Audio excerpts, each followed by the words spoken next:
Doctor Baba Saheb Ambedkar open university.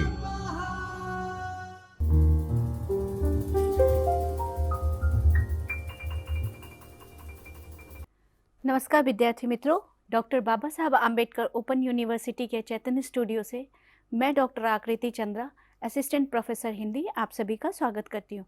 विद्यार्थी मित्रों, संत कबीर के बारे में हम पढ़ रहे थे, जिसके अंतर्गत हमने कबीर के जीवन परिचय और उनके पारिवारिक परिचय को जाना पिछली कक्षाओं में। और इस कक्षा में हम पुनः कबीर के जीवन के विभिन्न पहलुओं पर चर्चा करते हुए उनके शिक्षा दीक्षा, शिष्य परंपरा, उनके साहित्य कितने हैं, किस किस ने उनके साहित्य पे क्या क्या कहा है, उनके साहित्य की प्रामाणिकता क्या है, इन सारे विषयों पर आज हम अध्ययन करेंगे। तो सबसे पहले हम जानेंगे कि कबीर की शिक्षा दीक्षा से क्या मतलब है। तो देखिए, शिक्षा दीक्षा और शिष्य परंपरा के अंतर्गत शिक्षा और ज्ञानार्जन की दो परंपराएं हमारे समाज में प्रचलित हैं। पहली क्या है? श्रुति शिक्षा ज्ञान परंपरा, और दूसरी है पुस्तकीय शिक्षा ज्ञान परंपरा। यानी श्रुति शिक्षा में गुरु महत्वपूर्ण होता है, और ये गुरु जो हमें कहते हैं या हम जो अनुभव करते हैं, उससे जो हमें ज्ञान अर्जित हम करते हैं, उसे हम श्रुति शिक्षा ज्ञान परंपरा में रखते हैं। दूसरा है पुस्तकीय शिक्षा ज्ञान परंपरा, जिसके अंतर्गत शास्त्र का महत्व होता है। तो कबीर के जीवन में दोनों में से कौन से महत्वपूर्ण थे, उसकी चर्चा हम इस अध्ययन में करेंगे। तो कबीर जो हैं, उन्होंने अपने जीवन में गुरु को बहुत ही ज़्यादा महत्व दिया है। ये आप सभी जानते ही होंगे कि उन्होंने गुरु को बहुत ही ज़्यादा महत्व दिया है।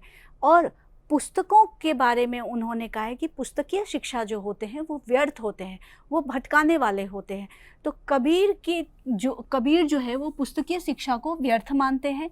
उससे ये हम कैसे कह सकते हैं कि उन्होंने पुस्तकीय शिक्षा को व्यर्थ माना है? तो उन्होंने जो अपने जो दोहे रचे हैं, उसके अंतर्गत उन्होंने जो दोहे लिखे हैं वो लिखे हैं, पोथी पढ़ी पढ़ी जगमुआ, पंडित भया न कोय, ढाई आखर प्रेम का, पढ़े सो पंडित होए। यानी पोथी पढ़ी पढ़ी, यहाँ पोथी क्या है? शास्त्र है, कि वो तो हमने पढ़ लिया, लेकिन हमें ये पता ही नहीं है कि प्रेम क्या है, या हमने विचार तो ले लिए लेकिन हमें नहीं समझ में, हमने समझा ही नहीं कि हमें जीना कैसे है, हमें दूसरों के लिए कैसे जीना है, हमें समाज के लिए कैसे जीना है, हमें खुद के लिए कैसे जीना है, ये हमने सीखा ही नहीं। सिर्फ हमने क्या किया? पोथी पढ़ लिया।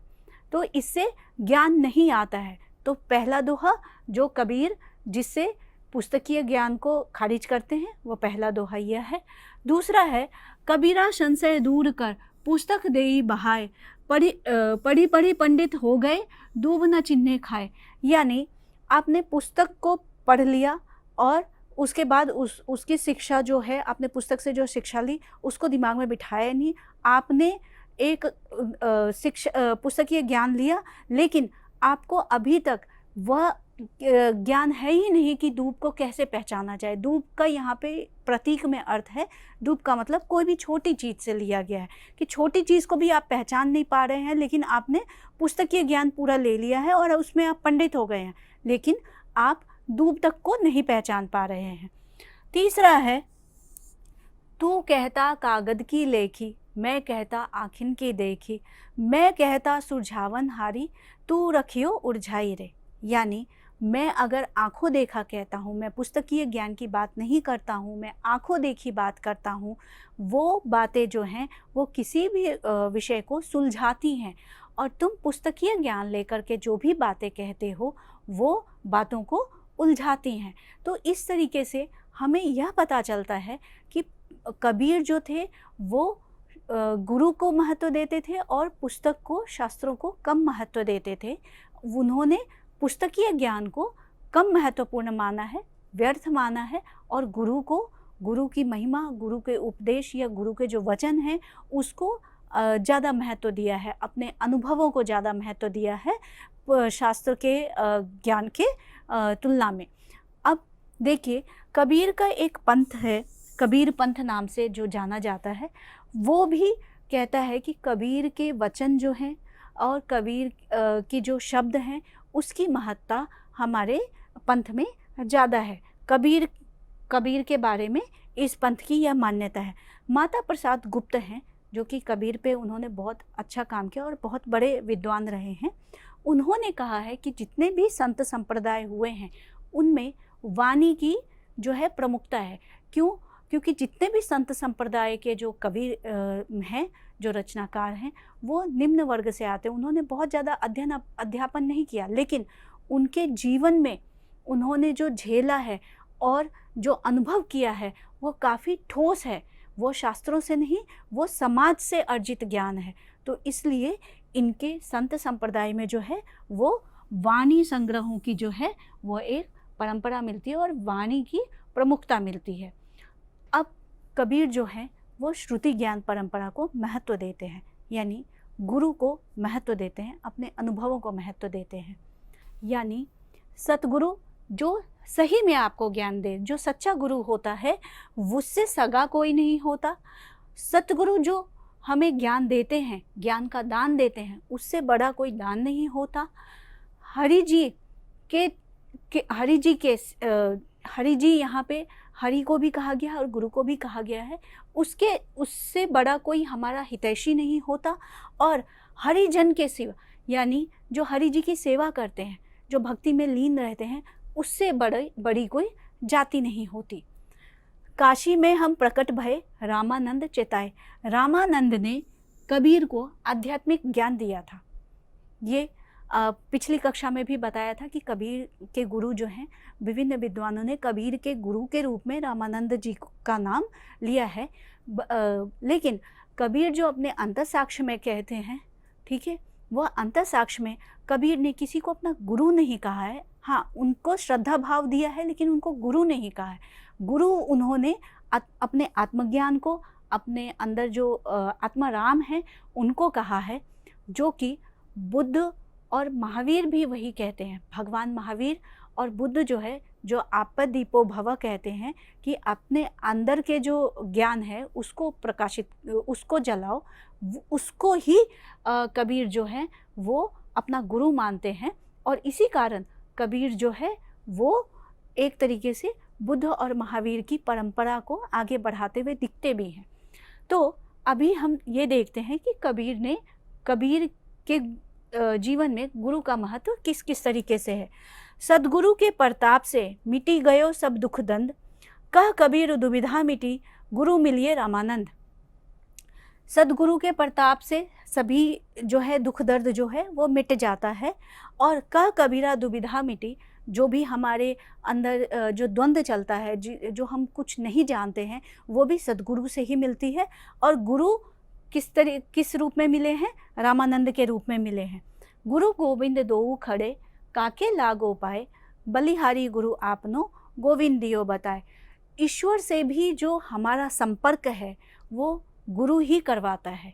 तो इस दोहे का यह मतलब है। तो इन दोहों से आपको समझ में आ गया होगा कि कबीर के जीवन में शास्त्र की कम और गुरु की महत्ता जो है वह ज़्यादा है। कबीर ने अपनी रचनाओं में किसी गुरु का नाम नहीं लिया। अंतःसाक्ष्य में वे अपने आत्मज्ञान या आत्मराम को ही गुरु कहते हैं। एक परंपरा बुद्ध और महावीर आदि की आपो दीपो भव की है और कबीर इसी परंपरा में जान पड़ते हैं। अब शिष्य परंपरा के रूप में देखते हैं। देखिए, कबीर जब रचना कर रहे थे, कबीर ने जो भी रचनाएं की हैं वो मौखिक हैं।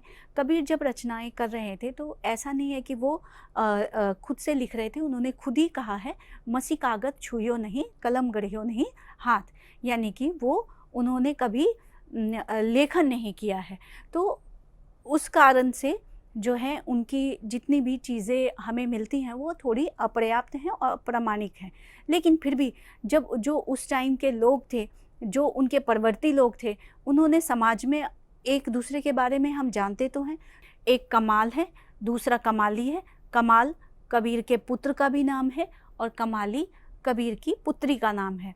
उसके बाद पद्मनाभ है, रामकृपाल है, नीर है, धीर है, ज्ञानी है, धर्मदास हैं और हरदास जी हैं। और कबीर पंथ, जो कबीर पंथ अभी भी चलता है, कबीर पंथ में वीर सिंह, बिजली, सूरत गोपाल, धर्मदास, तत्वा, जीवा, जागूदास, भागुदास, मलुकदास और गरीबदास का नाम आता है। कबीर ने किसी को अपना शिष्य नहीं बनाया, लेकिन अंतरसाक्ष्य जो समाज, जो उस समय के लोग थे या जो अंतरसाक्ष्य हैं, उसमें भी कबीर के शिष्यों की कोई सूचना नहीं मिलती है। लेकिन उस समय के जो लोग थे या उनके परवर्ती लोग थे या जिनकी मान्यताएं हैं, वह इन लोगों का नाम देते हैं। तो इसमें भी दो मत हैं। अब देखते हैं कबीर का साहित्य। देखिए, कबीर ने कुछ लिखा नहीं, और कबीर के जो साहित्य के ऊपर जब काम होने को शुरू हुआ तो उसमें क्या हुआ कि चीज़ें एक तो अपर्याप्त थी, उसके बाद समय थोड़ा लंबा बीत गया, उसके बाद उनके पाठक किस तरीके के हैं, इन सारी चीज़ों को मिलाने के बाद जब हम कबीर के बारे में, कबीर के साहित्य के बारे में अध्ययन करते हैं तो बहुत ही ज़्यादा अप्रामाणिकता हमारे सामने में आती है।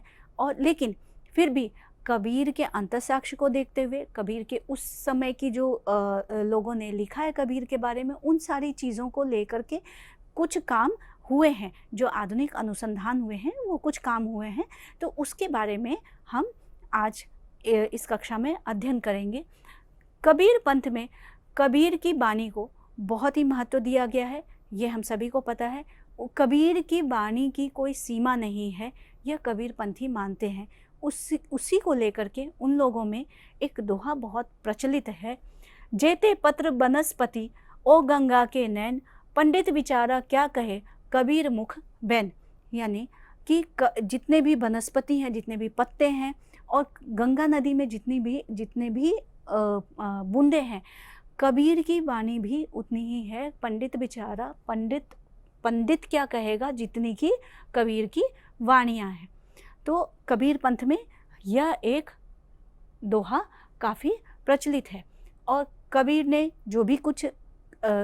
कुछ भी लिपिबद्ध नहीं किया है, जो भी उन्होंने किया है वो रचा है, यानी कि वाणी मौखिक है वो सारी चीज़ें।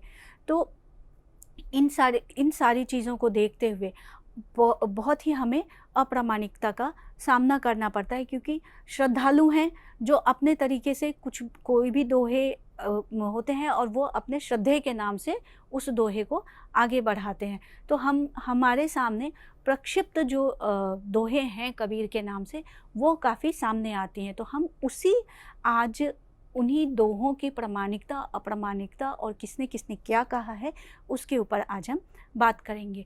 तो सबसे पहले कबीर के साहित्य की संख्या कितनी है, उसके बाद कबीर के वाणी के प्रामाणिक प्रयत्न कितने किए गए हैं।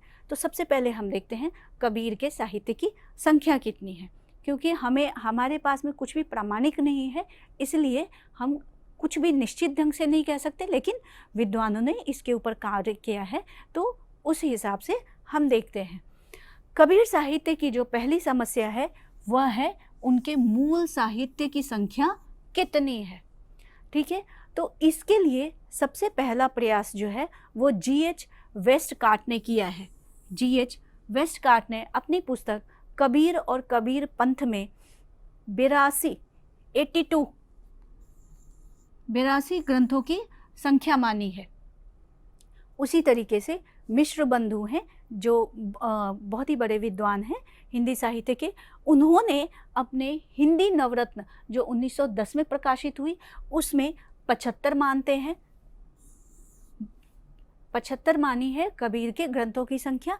और मिश्र बंधु विनोद के तृतीय संस्करण में, इसका 2 संस्करण 1913 में निकला था, लेकिन उसमें उन्होंने निश्चित संख्या नहीं दी थी। तो तीसरे संस्करण में उन्होंने 84 ग्रंथों की सूची दी है। उन्होंने कुछ रिसर्च किया, जो कुछ शोध किए, उसके हिसाब से उन्होंने इसकी सूची दी है। उसके बाद डॉक्टर रामकुमार वर्मा है, उन्होंने संत कबीर 1943 में एक पुस्तक लिखी और उसमें 86 ग्रंथों की एक सूची दी है। उसके बाद नागरी प्रचारणी सभा के के जो प्रयास है, नागरी प्रचारणी सभा जो है हिंदी को आगे बढ़ाने में बहुत ही महत्वपूर्ण भूमिका में रहता है। जितने भी शुरुआती शोध हुए हैं वो नागरी प्रचारणी सभा से ही हुए हैं। तो 1943 और 55 की खोज के आधार पर उन्होंने जो संख्या दी है वो 130 से 158 तक दी है। तो आप कबीर की साहित्य की संख्या के बारे में ये ध्यान रखेंगे। कबीर के साहित्य की प्रामाणिकता अप्रामाणिकता को लेकर के जो बात है वो हम अगली कक्षा में करेंगे। तब तक के लिए धन्यवाद। स्वाध्यायः परमम्